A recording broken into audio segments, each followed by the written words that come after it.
Transgender എന്ന രീതിയിൽ എന്ന പേര് പറഞ്ഞ് പറ്റിച്ച ആളെ ട്രാൻസ്ജെൻഡേഴ്സിനെ പിടികൂടി പോലീസിനെ ഏൽപ്പിച്ചു.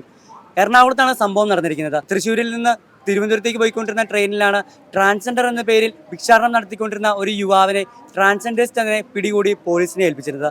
ട്രാൻസ്ജെൻഡർ എന്ന് തെളിയിക്കുന്ന യാതൊരുവിധ ID കാർഡും ഇല്ലാതിരുന്ന ശിവപുരം സ്വദേശി സതീഷ് എന്ന യുവാവിനെയാണ് ഒരു കൂട്ടം ട്രാൻസ്ജെൻഡേഴ്സ് തന്നെ പിടികൂടി പോലീസിനെ ഏൽപ്പിച്ചിരിക്കുന്നത്. ചെയ്യരുത് എത്ര രൂപയാ ഈ വാങ്ങിച്ച ആൾക്കാർക്കൊക്കെ കൈക്കൊരു പ്രശ്നമില്ല, കാലിനൊരു പ്രശ്നമില്ല, മുഖത്തിന്റെ ശരീരത്തിന് പ്രശ്നമില്ല, എന്തെല്ലാം ജോലി ചെയ്യാം.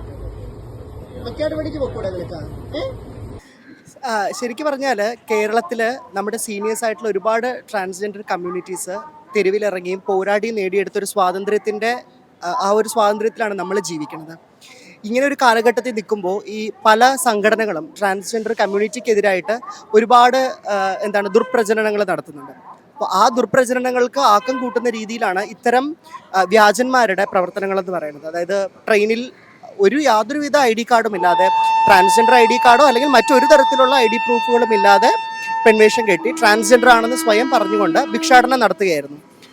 അവരുടെ ബാഗ് പരിശോധിക്കാൻ പോലീസുകാർ പരിശോധിക്കുന്ന സമയത്ത് ഒരുപാട് കാശാണ് ആ ബാഗിനകത്ത് ഈ ഭിക്ഷ എടുത്തുണ്ടായിരുന്നത്. ഇപ്പോൾ പൊതുജനങ്ങളെ ബുദ്ധിമുട്ടിച്ചുകൊണ്ട്, യാത്രക്കാരെ ബുദ്ധിമുട്ടിച്ചുകൊണ്ട് ഇങ്ങനെ ഒരു പ്രവൃത്തി നടത്തുമ്പോൾ നാളെ ഒരു സമയത്ത് ഈ വീഡിയോ ഏതെങ്കിലും ഇത്തരം ട്രാൻസ്ജെൻഡർ കമ്മ്യൂണിറ്റിക്കെതിരായി ഹോമോഫോബിക് ആയിട്ടുള്ള ആൾക്കാരുടെ കയ്യിലേക്ക് കിട്ടുകയാണെങ്കിൽ അവർ പ്രചരിപ്പിക്കുന്ന എന്താണെന്ന് വെച്ചാൽ കേരളത്തിലെ ട്രാൻസ്ജെൻഡേഴ്സ് കാരണം ട്രെയിനിൽ യാത്ര ചെയ്യാൻ പറ്റുന്നില്ല, അല്ലെങ്കിൽ കേരളത്തിൽ ട്രാൻസ്ജെൻഡേഴ്സ് ട്രെയിനിൽ ഇങ്ങനെ ചെയ്യുന്നു പറഞ്ഞ് മൊത്തം ട്രാൻസ്ജെൻഡർ കമ്മ്യൂണിറ്റിയെയും, അതായത് വിദ്യാർത്ഥികളും തൊഴിലെടുത്ത് ജീവിക്കുന്നവരും ഒരുപാട് സാമൂഹിക മേഖലകളിൽ ഒരുപാട് ഉയർന്ന തലത്തിലിരിക്കുന്നവരും ഉൾപ്പെടെയുള്ള ട്രാൻസ്ജെൻഡർ വ്യക്തികൾക്ക് ഇതൊരു വലിയ ബുദ്ധിമുട്ടും അവർക്ക് അവർക്കൊരു അപമാനകരമാവുന്ന ഒരു പ്രവൃത്തിയാണ്. നിയമ നടപടി സ്വീകരിക്കുന്നതിലേക്ക് വേണ്ടിയിട്ടുള്ള എല്ലാ കാര്യങ്ങളും social justice board state member ഉണ്ട്. സ്റ്റേറ്റ് മെമ്പറുടെ സഹായത്തോടു കൂടിയിട്ട് തന്നെ നിയമ നടപടിയൊക്കെ സ്വീകരിക്കുന്നതിലേക്ക് പോയിട്ടുണ്ട്. ഇനി അതിൻ്റെ ബാക്കി നമുക്ക് നോക്കാം. നമ്മൾ യാദൃശ്ചികമായിട്ടാണ് ഈ ഒരു നമ്മുടെ കലോത്സവം കഴിഞ്ഞിട്ട് വരുന്ന സമയത്താണ് ഈ ഒരു സാഹചര്യം ഉണ്ടായത്. കണ്ടപ്പോൾ തന്നെ നമ്മൾ ചോദ്യം ചെയ്യുകയും RPFനെ ഇടപെട്ടുകൊണ്ട്, TTRനെ ഇടപെട്ട് RPFനെ ഇടപെട്ടുകൊണ്ട് അറസ്റ്റ് രേഖപ്പെടുത്തി തന്നെ നമ്മൾ മുന്നോട്ട് വന്നത്. ഇപ്പോൾ FIR രജിസ്റ്റർ ചെയ്തിട്ടുണ്ട്. അപ്പം മറ്റ് നിയമ നടപടികളുമായിട്ട് മുന്നോട്ട് പോവുകയാണ്. ഇത് ശരിക്കും പറഞ്ഞാൽ യാത്ര ചെയ്യുന്ന ട്രാൻസ് വ്യക്തികൾക്ക് തന്നെ ഒരു ബുദ്ധിമുട്ടാണ്. ഇപ്പോൾ നമ്മളെയും ആ കണ്ണിലൂടെ കാണുകയും യാത്രക്കാർ നമ്മളെ മാറ്റി നിർത്തുന്നത്, അല്ലെങ്കിൽ നമ്മൾ ആ സീറ്റിലിരിക്കുമ്പോൾ പോലും നമ്മളെ ഒരു വേറെ രീതിയിൽ കണ്ട് ആ രീതിയിൽ പൊതുസമൂഹം നമ്മളെ ചിത്രീകരിക്കുകയാണ്. അപ്പം അത്തരത്തിലുള്ള ബുദ്ധിമുട്ടുകൾ ഉണ്ടാവാതിരിക്കാൻ നമ്മൾ ഇനിയും ശക്തമായ നിയമ നടപടികൾ തന്നെ സ്വീകരിക്കുമെന്നുള്ളതാണ്. ഇത് ഇപ്പം ഇത്തരം നടപടികളുമായിട്ട് മുന്നോട്ട് പോകുന്ന ആലുവയിൽ ഇതുപോലെ മാഫിയകൾ കേന്ദ്രീകരിച്ച് അന്യസംസ്ഥാന ട്രാൻസ്ജെൻഡർ വ്യക്തികൾ ഉണ്ട് എന്ന് പറയുന്നു. അപ്പം ഇതുമായിട്ട് ബന്ധപ്പെട്ട് മുന്നോട്ട് ഇനി സ്റ്റേറ്റ് ബോർഡ് മീറ്റിംഗിൽ ഉൾപ്പെടെ ഈ വിഷയം കൈകാര്യം ചെയ്തുകൊണ്ട് ശക്തമായ നിയമ നടപടി ഉണ്ടാകുമെന്നാണ് പറയാനായിട്ടുള്ളത്. ഇവരെ പിടികൂടി റെയിൽവേ പോലീസിനെ ഏൽപ്പിച്ചപ്പോൾ അവര് വളരെ അനുകൂലമായിട്ടല്ല പ്രതികരിച്ചത്. അതെന്തുകൊണ്ടായിരുന്നു? അല്ല, RPF നമ്മൾ റെയിൽവേ സ്റ്റേഷനിൽ നിന്ന് നോർത്തിലായിരുന്നു ഇറങ്ങുന്നത്. ഈ ട്രെയിൻ ശബരിയിൽ വെച്ചിട്ടായിരുന്നു. അപ്പോൾ അവിടെ വെച്ച് പോലീസുകാർ വളരെ സഹകരിച്ച് തന്നെ കൊണ്ടുവരികയുണ്ടായി. പിന്നെ ഇവിടെ സൗത്തിലേക്ക് എത്തിയതിന് ശേഷം പോലീസുകാർ RPFനോട് പറയുന്നു. നമ്മൾ RPFനെ സമീപിച്ചപ്പോൾ RPFന് ഇതിലൊന്നും ചെയ്യാനില്ല എന്നാണ് പറയുന്നത്. ശരിക്കും പറഞ്ഞാൽ റെയിൽവേ ആക്ട് 144 പ്രകാരം ട്രെയിനുകളിലോ അല്ലെങ്കിൽ റെയിൽവേ സ്റ്റേഷൻ പരിസരത്തോ ബഗ് ചെയ്യുന്നത് നിയമപരമായിട്ട് തെറ്റാണ്. അപ്പോൾ ആ നിയമപരമായിട്ട് ഇവർക്ക് നിയമ നടപടികൾ സ്വീകരിക്കാൻ സാധിക്കും. അപ്പോൾ ഇവർ പറയുന്നത് അത് നോർത്ത് അല്ലേ സൗത്ത് അല്ലേ എന്നുള്ള രീതിയിലാണ്. ഒരു അഴകുഴമ്പൻ മട്ടിലായിരുന്നു ഇവരുടെ മറുപടി. പിന്നീട് താഴെ സൗത്ത് റെയിൽവേ സ്റ്റേഷൻ പോലീസിൻ്റെ ഭാഗത്തുനിന്ന് സംസാരിക്കുകയും അവരാൽ പറ്റുന്ന രീതിയിലൊരു നടപടി സ്വീകരിക്കുക, കാരണം ഇതിനകത്ത് ഇനി ഒന്നും ചെയ്യാനില്ല, ഇത്രേ പറ്റുള്ളൂ എന്നുള്ള രീതിയിൽ ഒരു നടപടി സ്വീകരിക്കുകയായിരുന്നു. നിയമപരമായിട്ട് നേരിടുക എന്നതിലുപരി ഇത് ഓരോ വ്യക്തികളും മനസ്സിലാക്കേണ്ടത്, നിങ്ങൾ ട്രെയിനിൽ ട്രാവൽ ചെയ്യുമ്പോൾ നിങ്ങളോട് വന്ന് ആരെങ്കിലും ഭിക്ഷ ചോദിക്കുമ്പോൾ അത് കാശ് കൊടുക്കണ്ട എന്നുള്ള ഒരു മര്യാദ നിങ്ങൾക്ക് സ്വീകരിക്കാം. കാശ് ചോദിച്ചു വരുമ്പോൾ കൊടുക്കരുത്. നിങ്ങളെ ഉപദ്രവിച്ചാൽ നിയമപരമായി നിങ്ങൾക്ക് നടപടി സ്വീകരിക്കാം. നിങ്ങളെ ഉപദ്രവിക്കുക എന്നുള്ള ഒരു ഇതില്ലല്ലോ. നിങ്ങളെ ഉപദ്രവിച്ചാൽ നിയമ നടപടി സ്വീകരിക്കുക. വരുമ്പോൾ ഭിക്ഷ ചോദിച്ച് വരുന്നത് അത് ട്രാൻസ് വ്യക്തി ആയിക്കൊള്ളട്ടെ ആരും ആയിക്കൊള്ളട്ടെ അത് പ്രോത്സാഹിപ്പിക്കരുത് എന്ന് തന്നെയാണ് പറയാനുള്ളത്.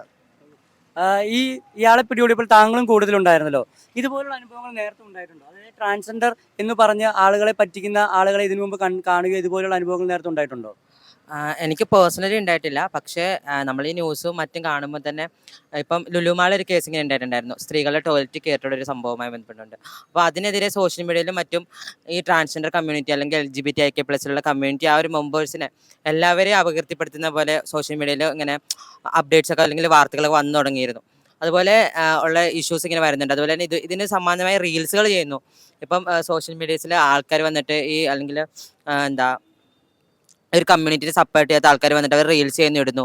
അതൊക്കെ ഈ ഒരു മലയാളികൾ ചെയ്യുന്നു അല്ലെങ്കിൽ ഇവിടുത്തെ വിദ്യാർത്ഥികളിലേക്ക് അത് എത്തിപ്പെടുന്നു. ഞാൻ കോളേജിൽ പഠിക്കുന്ന ഒരു സ്റ്റുഡൻ്റ് ആണ്. അപ്പോൾ ഈ വിദ്യാർത്ഥികൾക്കുള്ള ഇതിനെക്കുറിച്ച് സംഭാഷണങ്ങൾ വരുന്നു. പലപ്പോഴും ക്ലാസ് മുറികൾ വെച്ച് എന്നോട് ഇത് ചോദിച്ചിട്ടുണ്ട്, എന്തുകൊണ്ടാണ് ഇങ്ങനെ സംഭവിക്കുന്നത് എന്നുള്ളത്. അപ്പോൾ ഞാൻ പലപ്പോഴും പറഞ്ഞ് മനസ്സിലാക്കാറുണ്ട്, ഇത് ഈ ഒരു കേരളത്തിൽ ഇങ്ങനത്തെ ഒരു കൾച്ചർ ഇല്ല എന്നുള്ളത് പറയാറുണ്ട്. അല്ലെങ്കിൽ സൗത്ത് ഇന്ത്യൻ ഭാഗങ്ങളിലേക്ക് അല്ലെങ്കിൽ നോർത്ത് ഇന്ത്യ അങ്ങോട്ട് കേരളത്തിന് വെളിയിലേക്ക് പോകുമ്പോഴാണ് ഇത് കൂടുതലായിട്ട് നടത്തപ്പെടുന്നത്. മെയിനായിട്ട് പറയുകയാണെങ്കിൽ ഒരു റെയിൽവേ അല്ലെങ്കിൽ ട്രെയിനിലോ അല്ലെങ്കിൽ റെയിൽവേ അല്ലെങ്കിൽ ഒരു സ്ഥലത്തും ബെഗ് ചെയ്യാനുള്ളൊരു ഇതില്ല, ബെഗ് ചെയ്യാനുള്ള സംഭവങ്ങൾ തന്നെ ഇല്ല. പക്ഷേ ഇവിടെ കേരളത്തിൽ ഇങ്ങനത്തെ ഒരു കൾച്ചറും ഇല്ല. പക്ഷെ ഇവിടുന്ന് കേരളത്തിന് വെളി ഇങ്ങനത്തെ ഒരു കൾച്ചർ എല്ലാവരും നടത്തി കൊണ്ടുപോകുന്നു എന്നുള്ളതാണ്. അപ്പോൾ ഇതിന് വെളിയിൽ നിന്നുള്ള ആൾക്കാരാണ് ആദ്യം ഇവിടെ ഇത് ചെയ്തിരുന്നത്. അപ്പോൾ ഇതിൽ എന്താ കൃത്യമായിട്ട് ഐഡന്റിറ്റി പറയാത്ത വ്യക്തികൾ പോലും അവർ ഈ ഒരു ഐഡന്റിറ്റി ഇതിനെ യൂസ് ചെയ്തുകൊണ്ട് അവർ ഈ ട്രെയിനിൽ വന്നിപ്പം ഇത് തുടങ്ങിയിരിക്കുകയാണ്. ഇപ്പം നമ്മൾ ഇന്ന് പിടിച്ച വ്യക്തി പോലും അയാളുടെ അടുത്ത് ഒരു തരത്തിലുള്ള കാർഡും, അയാളൊരു പൗരനാണ്, ഇന്ത്യൻ പൗരനെ തെളിയിക്കുന്ന കാർഡോ അല്ലെങ്കിൽ അയാളുടെ പേര് പോലും പറയാൻ അയാൾ തയ്യാറായിരുന്നില്ല എന്നുള്ളതാണ്. നമ്മളെ കാണുമ്പോൾ തന്നെ നമ്മൾ പ്രശ്നം ഉണ്ടാക്കാൻ വരുന്ന അയാൾക്ക് മനസ്സിലായിരുന്നു.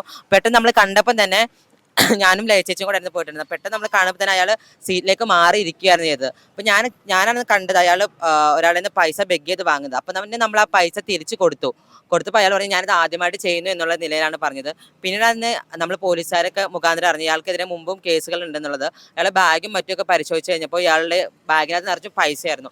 എന്തിനാണ് ഇപ്പോൾ ഈ സമയത്ത് ട്രെയിനിൽ വന്നു എന്ന് ചോദിച്ചാൽ അയാൾ പറഞ്ഞ ഉത്തരം എന്ന് പറയുന്നത് അയാൾ അമ്പലത്തിൽ പോയി എന്നുള്ളത് ഒരു കള്ളത്തരമായിരുന്നു അയാൾ പറഞ്ഞിട്ടുണ്ടായിരുന്നു. അപ്പോൾ നമ്മൾ ചോദിച്ചു ഇത്ര ഒരു ചില്ലറ അല്ലെങ്കിൽ ഇത്ര 20-ന്റെ 10-ന്റെ 30-ന്റെ 50-ന്റെ നോട്ടുകൾ എവിടെ നിന്ന് കിട്ടിയെന്നുള്ളതും ചോദിച്ചിട്ടുണ്ടായിരുന്നു എന്നുള്ളതാണ്. അപ്പോൾ ഇത്തരത്തിലുള്ള ആൾക്കാരെ കണ്ടുപിടിക്കുക, അവരെ അല്ലെങ്കിൽ നമ്മൾ ഈ പൈസ കൊടുക്കുന്നതിനെതിരെ നമ്മൾ അത് കൊടുക്കാതെ തന്നെ ഇരിക്കുക എന്നുള്ളതാണ്. ഒരുപാട് ബുദ്ധിമുട്ടുകൾ സഹിച്ച, ഒരുപാട് പീഡനങ്ങൾ സഹിച്ചാണ് ക്യൂർ കമ്മിറ്റി അല്ലെങ്കിൽ LGBT കമ്മ്യൂണിറ്റി ഇപ്പോൾ സമൂഹത്തിന്റെ മുൻപന്തിയിലേക്ക് എത്തി നിൽക്കുന്നത്. അപ്പോൾ ഇവരുടെ പേര് പറഞ്ഞ് തന്നെ ഇങ്ങനെയുള്ള ഭിക്ഷാടന മാഫിയകൾ രംഗത്ത് വരുമ്പോൾ അത് നമ്മൾ തിരിച്ചറിയേണ്ടിയിരിക്കുന്നു.